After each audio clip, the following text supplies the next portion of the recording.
Traveling things in association with sun destinations, iconic destinations with amazing experiences present in conversation with.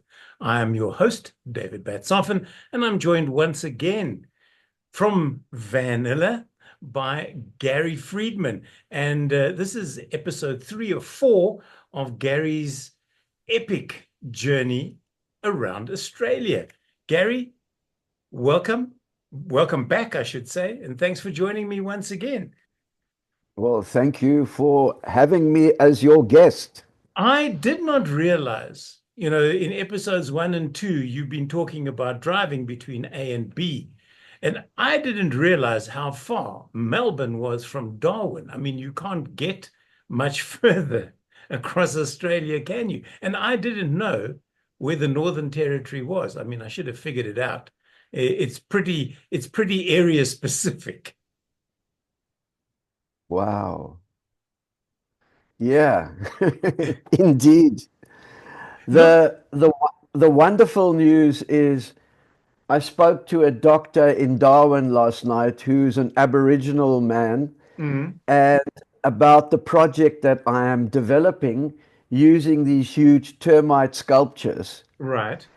And he is super interested in the project, and I think we're going to be working together because as many different perspectives Mm. and to the story will be absolutely invaluable. Now, the aliens, as Gary referred to them in episode 2, will be coming up during the course of this episode as well. So fear not, people who are watching for the first time. You will find out more about that a little later. Looking at the map, Gary, do you sort Yes. of go, bloody hell, I went all that way?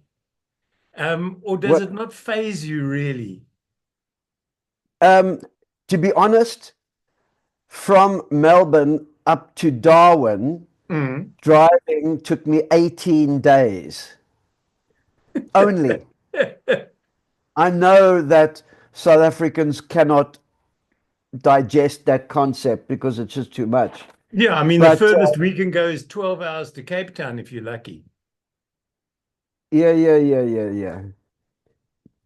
I'm just pulling up my notes here. But you, so we left off in Darwin, and we've got a huge journey because I decided, well, firstly, I was going to talk a little bit about arriving in Darwin Mm. after 18 days of driving, and I sped up a little bit because there was the most amazing workshop being held by an Australian cinematographer, Peter James. Mm. And he's made many worked on many famous movies. And so I arrived up there especially for this 1 day workshop, and I got there just in time. And I met some incredible filmmakers and cinematographers, and it was just completely a new environment. It was boiling hot, like something like 40 degrees outside, but obviously everything is air conditioned, all the buildings. So it was pretty cool. And it was a good way to start off my adventures in Darwin before my family were flying up from Melbourne. Mm. Now, to put things in perspective, how long would it take to fly from Melbourne to Darwin? Probably 6 hours. No, not quite. Who knows? It's Australia. You may have to stop for four, wombats crossing the tarmac or something. four and a half hours. It's a very long It's a long flight. flight. I mean, It's inside in Africa, 4.5 hours will take you to past the Kenya. equator, basically. 4.5 hours would take you into Kenya. Yeah, indeed. Just as a matter of interest, you say it took you 18 days to get from Melbourne to Darwin. What Yes. was the first thing you did when you got to Darwin? The first thing I did is I drove to my friend Roy's apartment Mm. to try find a place to settle down, relax, and breathe, because the workshop only, of course, started the next morning. It didn't. It didn't start, What and did you also did you think you coming were going to get your timing so right that you could have just driven into Darwin, got out of your car, and walked straight into the lecture? No, it doesn't work like that, Gary. Come on, No, you it know. doesn't work like that. Although, But I must just tell you, as a side note, my wife was recently in Australia. She was flying back from Australia. I was driving back from the Lowveld, and I said to the people that I was staying with in Leidenburg, if you don't mind, I'll have a late checkout because what I want to do is I want to arrive at the airport as Caro walks out the door. And I was out by 4 minutes. That's it. no, Yep. I stopped on the it doesn't work like R21. that in the real world. I stopped on the R21 and I sent her a text. I said, "Are you out?" She said, "I'm on my way." And I literally drove in 4 minutes after she had landed, cleared customs, and got her, almost said her laundry, literally her laundry, got her suitcase. Now, yesterday we were talking about there was a picture of you swimming in a waterhole, purportedly taken by some other tourists, but I'm not going to go into that one. The website will go up shortly. Um, Here we go. Crocodiles would only swim in designated areas. However, English is such a weird language, Gary. If you look at this bill, at this sign, it almost looks like this is for crocodile safety, not for human safety. So the crocodiles must swim only in the designated areas. Well, that's absolutely true as well. And I think we left off yesterday in Mataranka at the Bitter Springs, where Yeah. I had my first beautiful swim. And after driving the whole day, there's nothing finer than just jumping into this warm, cool water. It was magnificent. As long as you don't find one of those. No, I would definitely not find one of those because that is a salty. Yeah. Now those just eat you up straight away. There are the freshies, the Mm. freshwater crocodiles, in the springs in Mataranka, although they further up the springs. Now, have And they, yeah. sorry, they are checked. The rangers do come and check quite Mm. often if the crocodiles are moving, If and they're if not they are swimming in their moving. designated area anymore. If they are moving, they close the water Uh, for Okay, human swimming. it's like shark nets on a beach. In False Bay, there's shark spotters and that type of thing. But now with the salties, with the freshies, have they are Australians allowed to shoot these animals if they have them nearby a farm, or are they protected? They are protected, and Australians don't have guns, remember? Oh, unless you're a farmer. Correct. I, Yeah. I guess that's right, because when John Howard came in, there was a very big shooting in Tasmania, I and remember. he just outright banned all guns. Yeah. That people had to hand them in and get paid out for them. That was the best thing that Mm. John Howard ever did for Australia. Okay. So how do you tell, as somebody like yourself who's doing a trip around Australia, if you look at a saltwater and a freshwater crocodile, can you tell the difference? You can tell the difference. Yes, Okay. it's very clear. All right. The the salties are bigger, much Mm. bigger, fatter, and their face you can see is much more round. Whereas Okay. the freshies have a long snout. They're not aggressive like the Mm. salt. So Okay. you can actually swim close to them most of the time without getting chewed. And if they do Mm. bite you, it's normally just a small bite. They do not devour you. There's a huge difference. People don't know that. Oh gosh, Yeah. there's a huge difference. What, between their taste in a burger? Can you order a saltwater crocodile burger as opposed to a freshwater crocodile burger? You're speaking to a vegetarian of over 50 years, so I All right. cannot So answer why did you put the slide in? You because chose I the thought pictures, Gary. it was hilarious. That's why. Because there Now, was this actual place hmm, is they've got a restaurant and they've got a swimming hole right. This was in a place up in the Daintree forests. hmm. It was right up in the north, Cape Tribulation, but we'll get there on the journey Okay. eventually once we get into Queensland. But now you were saying that you've been vegetarian for 50 years? Since high school, yes. Okay. So vegetarians in I want to know if vegetarians in South Africa and vegetarians in Australia are put through the same ringer.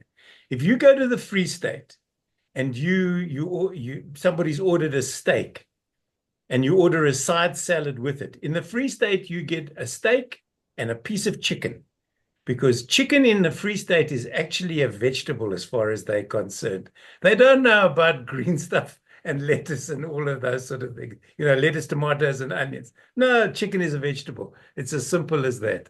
Well, then the Um, state can't be very free if that's what they believe. you alluded to this in episode 2, I seem to remember, of our talk.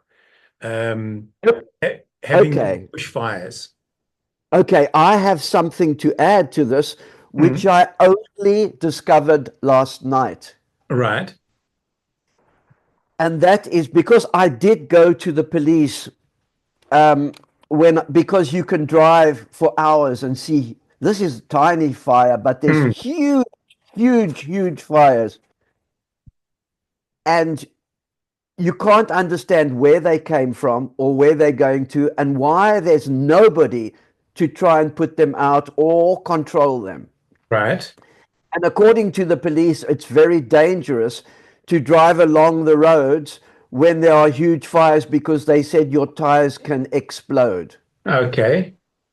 So last night I found out from this Aboriginal guy that these fires are actually lit specifically by Aboriginal people to control the burns Okay. on tribal lands because there's no barriers, there's Mm. no fences. The tribal or Aboriginal lands go between that rock and that tree, for example, or that road. So the demarcations are not really understood by most Australians. And in fact, I had no idea, neither did the police, that this was called a burn off. Okay. We have them in And South there were Africa as so well. many of Some them. work and some don't. There were so many of them Mm. when once I got into Queensland, when I turned off the Northern Territory main highway, it's just amazing how these things just start burning. And for me, the most interesting thing were my creatures Mm. were all standing still and not moving. And some of them were on fire. And it was incredibly dramatic and very stressful because my creatures were being burnt and they just stood still. Well, they can't run. They're termite mounds, Gary. For me, for me, they were alive. Yeah, fair enough.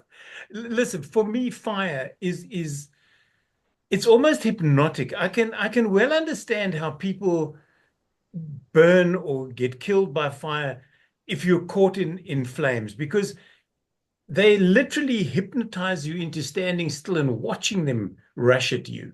And we've all seen on television those major burns that happen almost every year in Australia, where homes are destroyed and Yeah. wildlife is burnt, and all of those things uh, have to be rebuilt from scratch. And they're terrifying because it's like watching a tornado come at you. There's nothing you can do. I mean, you can hunker down, but you can't Well, outrun flames. but that's one thing. And there was a major one in Victoria about Mhm. 3 years ago, which caused huge devastation. However, what I learned last night is the Aboriginal seasonal calendar. They Mhm. have seven seasons every year, and one of the seasons is called burn off, Okay. where they burn off all the tall grass in the dry season. And the dry season, the end of the dry season, is when I was driving. Okay. So this is all, it's called pre-burning. It's just saving the landscape for when the real fires come, Come. Yeah. because that can just devastate everything. Yeah. It's amazing though, Gary, how fast the land regenerates after a proper fire. I mean, Yeah, it goes from black to green. I don't want to say yeah, literally overnight, but yeah. it's within a very, very short space of time. Now, I take it this is one you had been joined by your family. I take it this is a family member trying on a new piece of clothing. Correct. This is Idan, who's 15, and he is obsessed with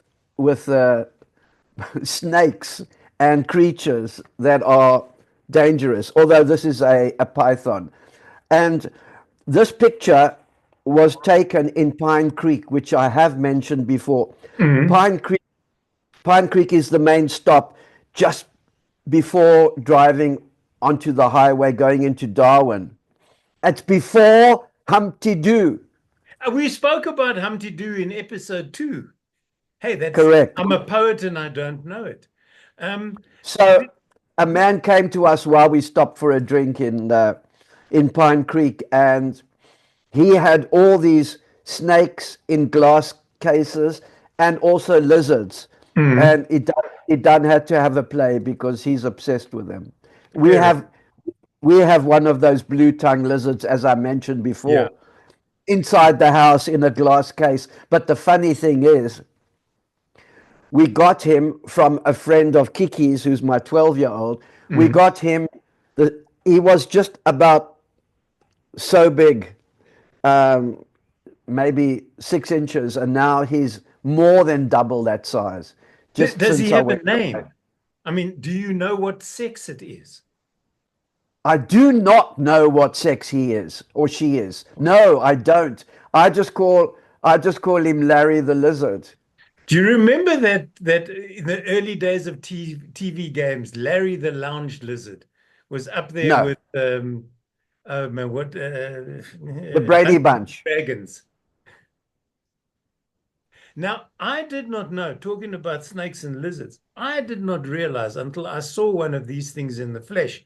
This is a kookaburra for people who don't know, how enormous these birds actually are. And once again, it's got a bill that it looks like it could peck you to death. It can, but it's very, very calm and very tame. This was where was this? This was again in one of the national parks. So when Mm. my family came, we went to uh, Litchfield, which is in the west side, and Kakadu, which is on the east side of Darwin. Kakadu is enormous.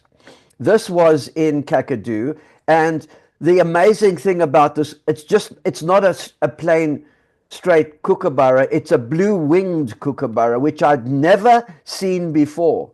And the Okay. amazing thing is that he he sat there and you could walk right up to it and take photographs. It did not move, it did not budge. It's so quiet and so peaceful and so tame. Now, these things sound like donkeys if you've never heard them before. I mean, they sound like donkey's brain, but I'm sorry, Gary, you I say cannot peaceful, identify with that pe remark. peaceful and look at that bird's eye. He's just waiting for you to get within pecking range, and then he's going to strike you in the eye. No, I don't think that they do that. but they have, as you said, a very powerful beak or bill, or Yeah. so they do kill snakes Okay. and l- creatures that size. Now, where this is beautiful. Yes, it is. It is. It is. Now, this is in Katherine. Mm. Katherine, on the map, was just a couple of 100 kilometers south of Darwin. And when I took the family around, we had to hire another car because we could only fit 3 people in my wagon in Mm. Van-Nilla. So we went in 2 cars, two in one, two in the other. And we went to Katherine. It's called Katherine Gorge. There are Right. three gorges, and they take you on a tour from one gorge to the other Mm. in these boats, and you have to change boats and walk from one gorge to the other to get into the second and to get into the third gorge. I mean, it looks And stunning. it's incredible, but don't be fooled, because in the wet season, the Mm. water comes all the way up to the top. You're kidding.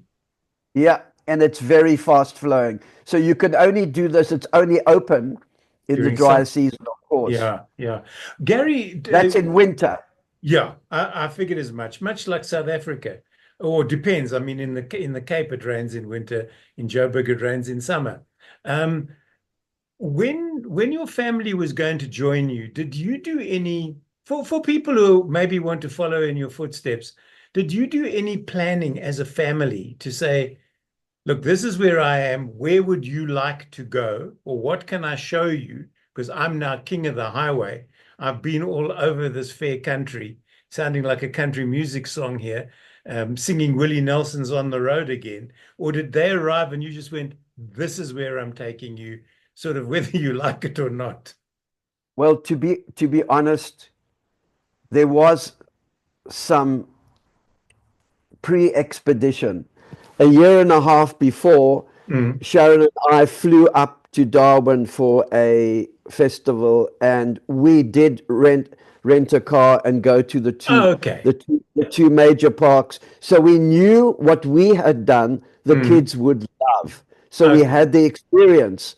We knew Kakadu, and we knew Litchfield, and we knew Katherine, the warm water creek there, Mm. and we never made Mataranka, but it was quite similar to Katherine in many ways. Now, you talk about national parks, and in South Africa, the moment you mention national parks, people think Big Five.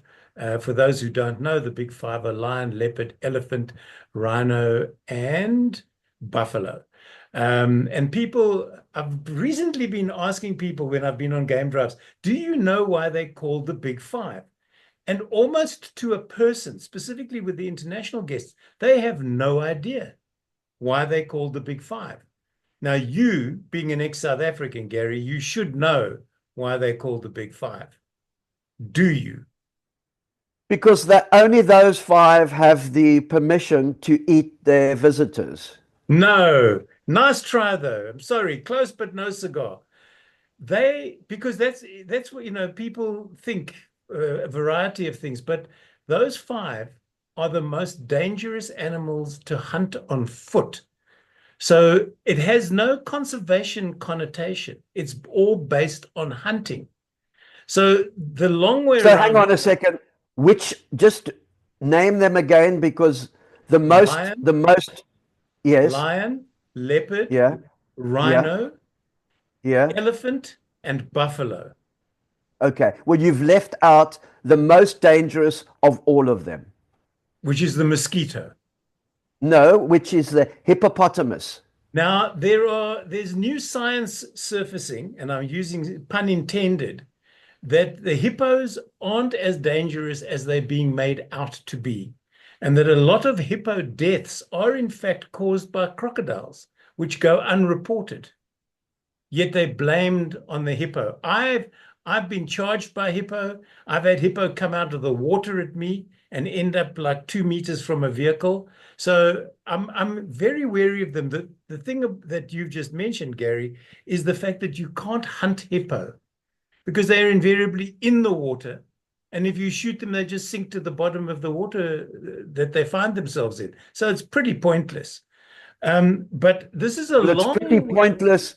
It's pretty pointless hunting any animal Listen, from my point of view. I'm with you on that one. Trophy hunting, I have no truck with. If you're hunting for food, if you're going to shoot an impala and eat it, go for it. But don't waste it. Don't stick its head or its bum on your And wall. don't expect to find any of them in Australia either. Now We've got our own big five. now you see, this is where my question, long way around, was coming to.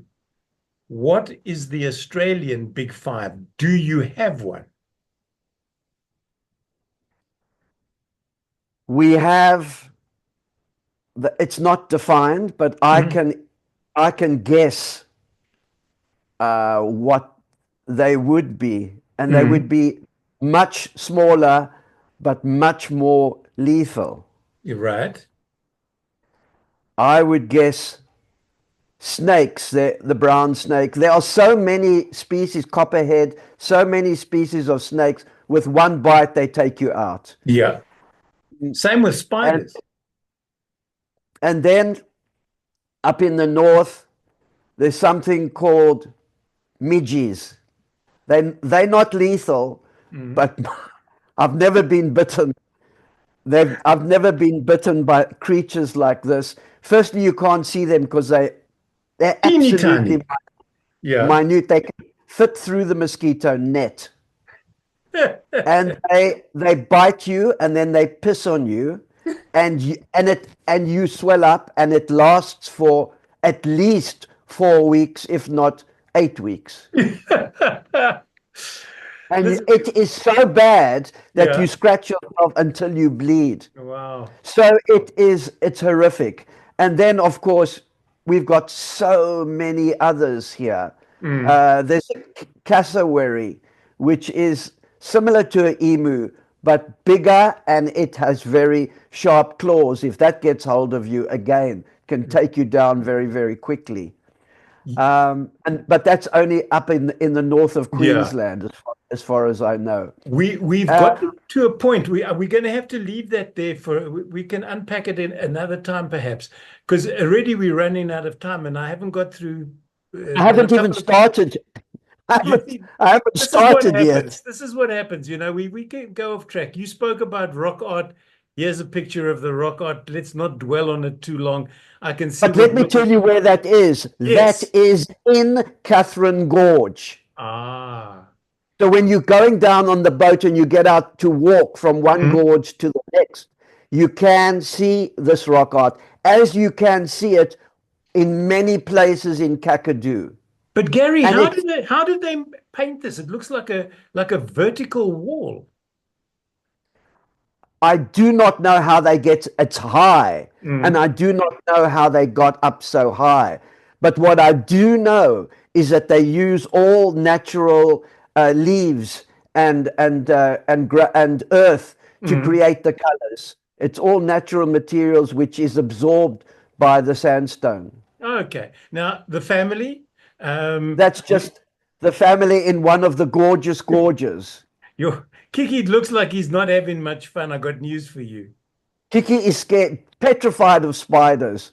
So he keeps that mask on quite often. Fair enough. And whereas Dan, the 15-year-old, is completely au fait and he doesn't care. Here's your alien. This is one of them. It has a face. It has an amazing face. On the right-hand side, you can see, and that's one of the faces that I'm busy working on and animating right now. So that was the last slide. So let's go back to you and I as we wrap up for episode 3. You see, this is the beauty of these sort of things. It starts off in one direction and ends up in somewhere else. But we're getting through your trip in jump starts, in fits and starts. That's the word. Those are the words I'm looking for. Given what you had discovered up until this point, because we've still got to talk in the final episode about your About return home, Queensland. Queensland and your return home. But Yeah. up until this point, had you realized what you'd let yourself in for as regards distances and time in the vehicle by yourself? It's a good question. Distances, not really, Mm, because I never understood what real distance meant mm, until I was driving on that road up to Darwin. mm. It's it's incredible. It goes on and on and on, and I can carry on going on and on and But is on it as then, well. Gary, is it then like the Free State, where it's just where parts of the Free State and the Karoo are just dead flat for kilometers and kilometers? So there's not Yeah, a but hill to it's be fine. seen. We're not talking about kilometers. We're talking about hundreds and Yeah. hundreds of kilometers So where you it's just push how do you then desert. stay awake when you're driving those distances and it's dead flat with nothing to break the monotony of what you're looking at, which is the white line in front of you and the horizon in the far distance, basically? Well, there's various ways. There's podcasts, there's Mhm. chewing on lollies, and there's Ritalin. In that order? Well, the Ritalin I normally take early in the morning if I'm going to drive for 6 to 13 hours. Yeah. And then, it used to be a thing here when we were growing up that you could hitchhike from place to place. And then, of course, life got in the way and you stopped hitchhiking because it was dangerous. The drivers wouldn't stop for you because they didn't know who the hitchhiker was. The hitchhikers didn't want to get into the car because they didn't know who the driver was. But now, do you find yourself on these long stretches of road with people at some particular point standing on the side of the road, sticking a thumb out or having a piece of cardboard going, "I'm going to Darwin, help"? I never saw one single hitchhiker on the whole trip. Really? It's amazing. But as I say, here in South Africa, I don't think you see them anymore either. Not Um, anymore. It's something from the past. it is indeed. It is indeed. So Just that like just like Springbok Radio. don't make me sad. Don't trigger me off here. I listened to the very last episode, the very final night. It was a Friday night. For people who don't know, Springbok Radio, Gary and I probably grew up with Springbok Radio because there was no TV when we were growing up. But there was Um, Mark Saxon. yeah, but indeed, 7:15, Monday to Friday. And then squad cars, but we're not going to get into that because people won't know what the heck we're talking about. But I listened to that very last station shutdown, and it was probably I still have a recording of it, and it was probably the saddest thing It's I've on ever. the internet. Yeah, with them going to static. And it's just very sad. But I promise you, I won't end any of our episodes by going to static. But we do have to say goodbye. This was the end of episode 3. We have one episode left where we will delve into Queensland, its surround, and then you're hurtling home on a 13-hour trip back to Melbourne. My guest for the last 3 episodes, 2 in this, has been Gary Friedman. We've been talking about his trip in Van-Nilla around Australia and what he's discovered, not only about the country and about his van, but more specifically about him and where he finds himself in this place we call Earth. Gary, thanks once again for joining me. I look forward to the 4th and final episode. Thank you.